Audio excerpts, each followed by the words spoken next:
আমরা রাজ্যবাসী খুশি। নর্থ ইস্টের মধ্যে এত সুন্দর ব্যবস্থাপনা আজকে এখানে হয়েছে, সো ডিসিপ্লিন। আমাদের সরকার আসার পরে এটা 51 পীঠের একটা তীর্থস্থান এবং এটাকে প্রমোট করার জন্য আমাদের রাজ্য সরকার চেষ্টা চালিয়েছিল। পরবর্তী সময় কেন্দ্রীয় সরকার এবং প্রধানমন্ত্রী নিজে আজকে কাজটা সম্পন্ন হওয়ার পরে আজকে নতুন সংস্কৃতি উদ্বোধন করেছে এবং বিরাট সংখ্যক মানুষ এখানে জড়ো হয়েছে। উনি শুধু পুজো দিতে এসছেন। কেন পুজো দিতে এসছেন? আজকের নবরাত্রির প্রথম দিন। অন্যান্য সময় তুমি অন্য জায়গায় পুজো দেন, আজকে নবরাত্রির প্রথম দিন উনি পুজো দিয়েছেন। এটা দেশবাসী বুঝেছে so important place in India.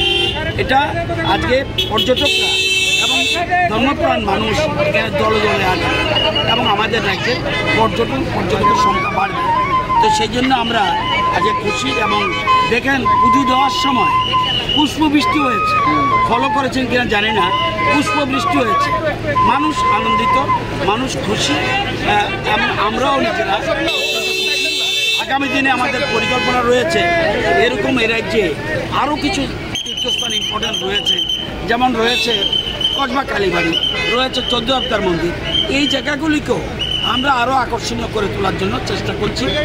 আগের সরকার কোনো কিছুই করেনি, একটা নতুন পদ্ধতিতে। এবং আমরা জানবেন কামাখ্যাবাড়িও ইম্পর্টেন্ট, কিন্তু কামাখ্যাবাড়িতে আমরা যে ব্যবস্থাপনা রেখেছি এই সুবিধা নেই। এটা আমাদের নর্থ ইস্টের জন্য আমি মনে করি খুব গুরুত্বপূর্ণ সিদ্ধান্ত। ধন্যবাদ।